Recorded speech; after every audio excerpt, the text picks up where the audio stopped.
Hi, my name is Dr. Becca Bratton, and I'm a livestock nutritionist with KWS Cereals, and I'm part of our Hybrid Rye team. And today I have Warren Rushi with me. Warren, can you go ahead and introduce yourself?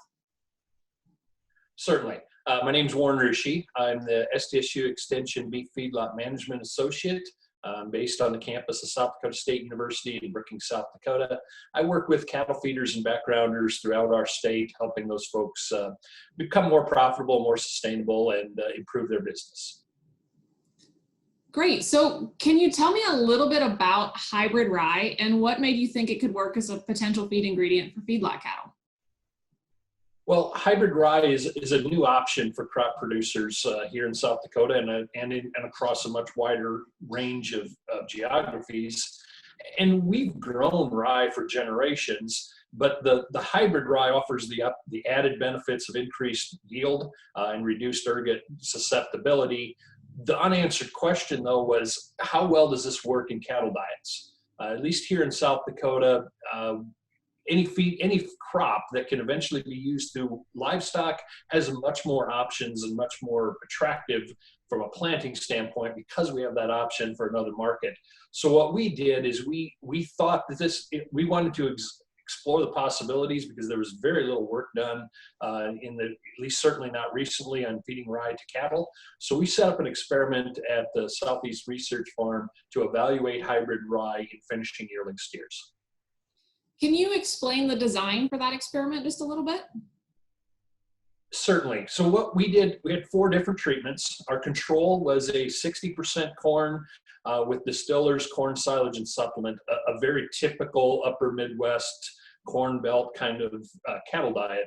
And then we took that 60% of the corn and replaced 1/3, 2/3, or all of the corn with hybrid rye so that we could get so we could examine what kind of response we had, not just to feeding rye itself, but also at different levels and how that affected cattle performance and carcass characteristics. Did you see any really cool or exciting results from this experiment? We did. The book value told us that rye had less energy in corn. So that's over the entire group of treatments. As we increased rye, we did see reduced cattle performance compared to the corn control. What's interesting, though, is at 1/3 replacement, or feeding 20% rye in the diet, that was equivalent to the corn control.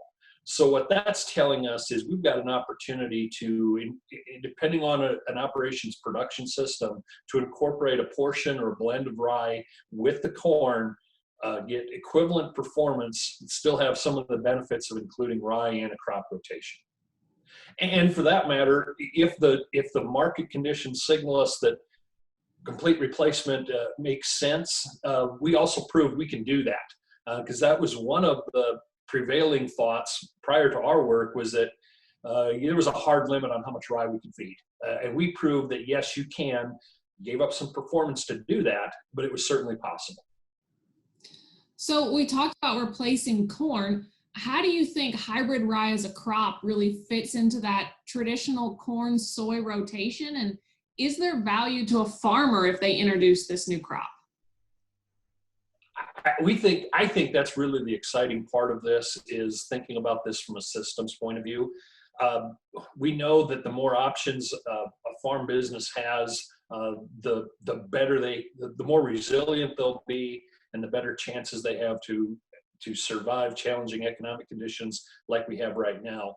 The work that the agronomy folks have done at the Southeast Farm shown that adding a 3rd crop to a corn-soybean rotation adds approximately 10% to their corn yields. So we think this is a great option, not only to enhance the entire cropping system, but it also spreads out our workload, changes our weather risk, reduces some things from a pest management standpoint.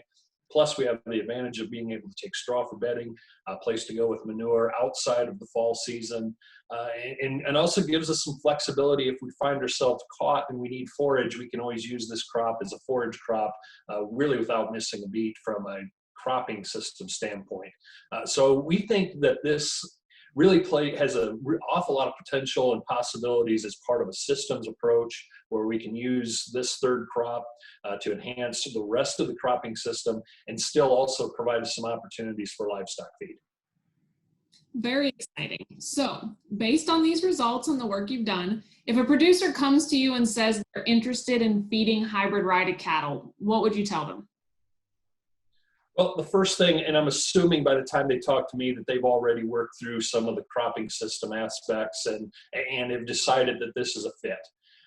Then from the standpoint of feeding management, we crack the rye. We think that's important. So they need to have some capability of a roller mill, possibly a hammer mill. We used a roller, but that may be an unanswered question, but they've got to be able to do something to process it without turning it into flour.